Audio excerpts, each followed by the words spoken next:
Solenzara, 28 janvier 1980. Des mécaniciens achèvent la préparation de 4 Mirages, dont les pilotes sont au briefing. Les moyens, un C-135F, 4 Mirage F1 en configuration 6 alpha. La météo sur zone est bonne pour l'instant, régime d'est en altitude, beau temps. On affinera la météo au dernier moment par un coup de téléphone à Istres, aux faces. La chronologie, 8 heures, décollage du C-135, 8 heures Zulu, TU, décollage du C-135 d'Istres. 8h47, décollage, notre décollage de Solenzara. Confiée à la 5e escadre de chasse, la mission est une première. Des F1 vont tenter de rallier Djibouti sans escale. Distance 5000 km. Itinéraire, l'Italie du Sud, la Crète, l'Égypte, puis la mer Rouge. Les avions seront ravitaillés en vol à 4 reprises par un Boeing C-135F. Notre équipement, nous sommes en combinaison étanche, sans anti-G pour ne pas être gêné dans l'avion. Vous avez tous mis des poches sur vos pantalons, vos combinaisons étanches. Il est 8h10, nous décollons à 47. Nous allons aux avions dans 10 minutes. Paré pour ce vol, le commandant Meignier et ses équipiers s'apprêtent à quitter la France. Commandant, la météo se présente bien. On a des conditions favorables sur l'itinéraire, des conditions de vent. On a un grand vent, un jet en altitude qui va jusqu'à 100 nœuds. Donc ça va nous faire gagner du pétrole et du temps. Par contre, l'inconvénient pour nous, l'inconvénient majeur, ce sont les turbulences que l'on va rencontrer pour le ravitaillement. On nous a prévenu déjà que les turbulences étaient fortes. Et je ne regrette pas donc d'avoir choisi la configuration lisse par rapport à celle du bidon, puisqu'on aura moins de mal à ravitailler sous turbulence, dans des turbulences en avion lisse qu'avec un bidon.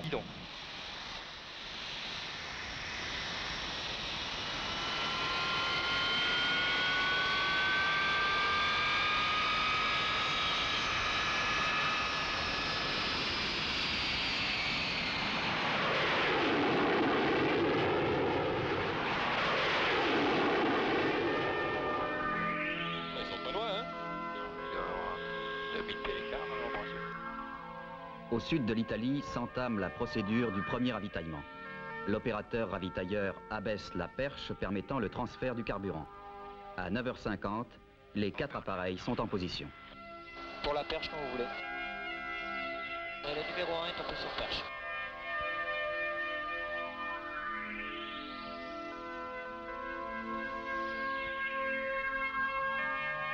Dans l'axe 10 mètres.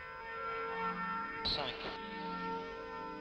3, 2, 1 mètre. Contact. Chaque seconde, 15 litres de kérosène sont débités au moyen de ce système flexible.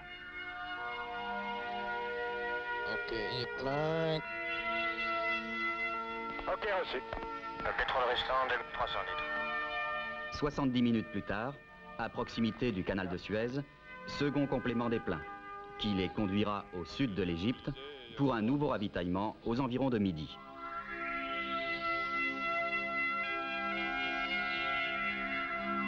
Tout va bien à bord. 673 nautiques de Jeddah.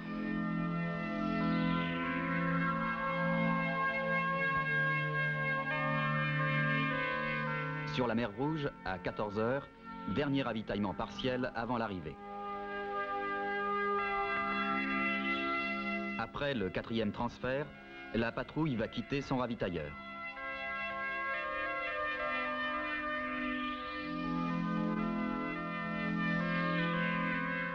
À 100 km, liberté de manœuvre. La percée vers Djibouti commence. Pour information, 4 F1 vont faire un passage bas à 1000 pieds vertical piste dans quelques moments. Le tanker atterrit. Poursuivez le vent du 100 pour 14 nœuds.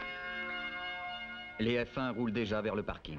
Derrière le C-160 pour le parking, derrière le C-160. La mission est réussie, nous voilà à Djibouti, après 5h30 de vol et 3 ravitaillements et demi, puisque grâce au vent que nous avions dans le dos, si je peux dire, on a gagné un ravitaillement. La fatigue, au départ vous m'auriez posé cette question sur la fatigue, je vous aurais dit que j'imaginais qu'on allait être très fatigué, ce qui n'est pas le cas. Donc finalement ça prouve qu'on a des réserves, hein. On a passé 6 heures assis dans cet avion, en combinaison étanche comme vous pouvez le voir. Pendant une bonne partie de la mission arrière. Les ravitaillements se sont tous très bien passés. On n'a pas été gêné par les turbulences, ou très peu. Et surtout, on a gagné 30 minutes de vol. C'est une réussite totale et surtout, c'est une grande première. Le F1, 5000 km, 3 ravitaillements sans escale.